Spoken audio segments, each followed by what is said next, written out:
हम लोग पढ़ने जा रहे हैं डार्सी लॉ।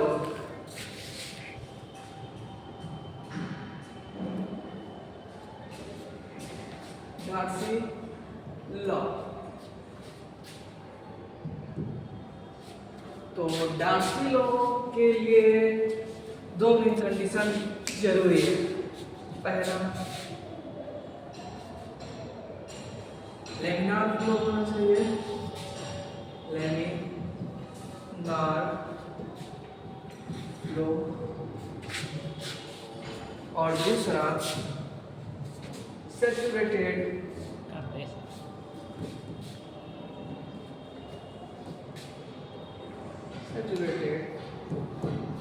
सॉइल मास होना चाहिए। डार्सी लॉ दो मेन कंडीशन के साथ आता है। पहला, लेमिनार फ्लो होना चाहिए, दूसरा सैचुरेटेड सॉइल मास होना चाहिए। तो अब आगे इसके इक्वेशन को हम लोग डिराइव करते हैं। तो further Darcy law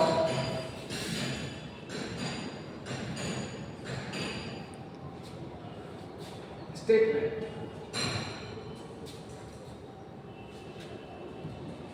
Darcy law statement.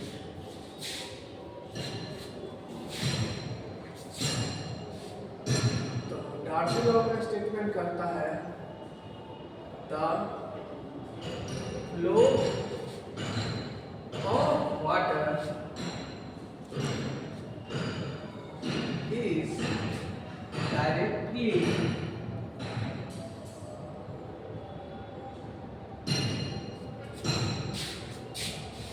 proportional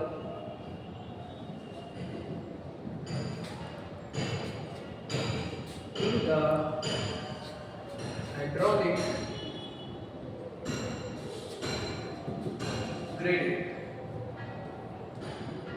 अब फर्दर पता करना है कि हाइड्रोलिक ग्रेडियंट इसमें क्या होता है। तो हाइड्रोलिक ग्रेडियंट को फाइंड करना है।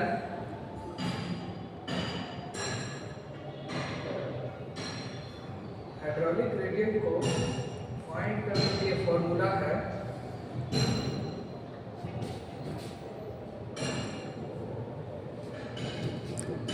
H/L।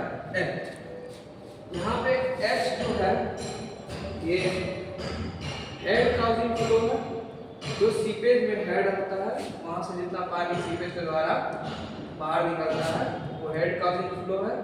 और ये जो L है ये रेसिस्टिव मीडियम का हाइट है, रेसिस्टेंस मीडियम का हाइट है। तो फर्दर हाइड्रोलिक ग्रेडियंट के द्वारा हम लोग डार्सी लॉ को डिराइव करेंगे। तो नाउ डार्सी लॉ डेरिवेशन।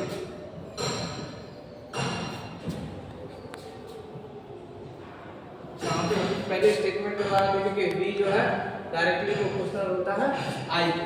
अब यहां से क्या करेंगे, इस प्रोपोर्शनलिटी कांस्टेंट को हटाएंगे, प्रोपोर्शनलिटी कांस्टेंट को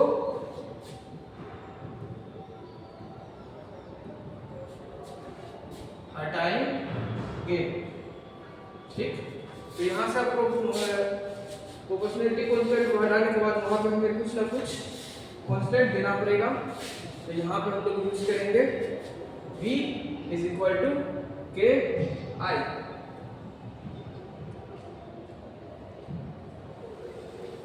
यहाँ पे जो K है ये परमिबिलिटी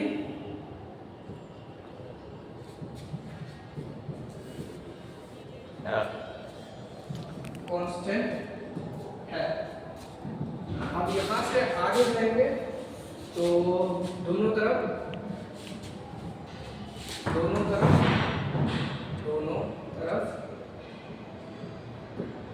एरिया से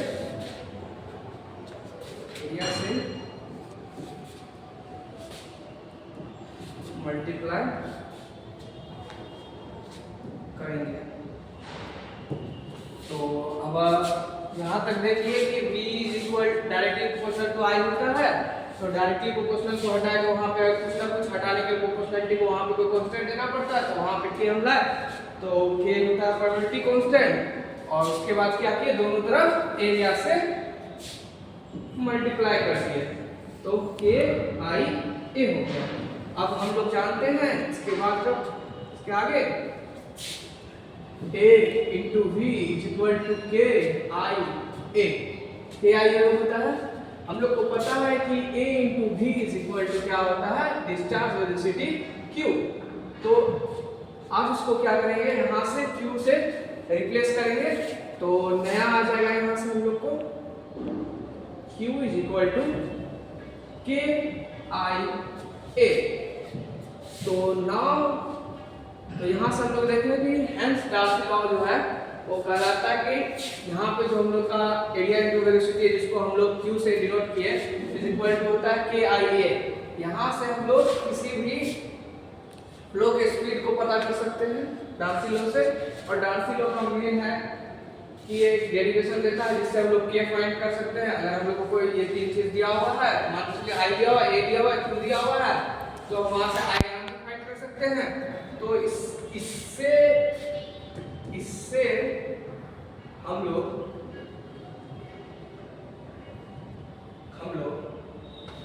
I A K Q भी आराम से फाइंड कर सकते हैं। तो इसी के साथ डार्सी लॉ का यहीं पे डार्सी लॉ खत्म होता है। बहुत अच्छा।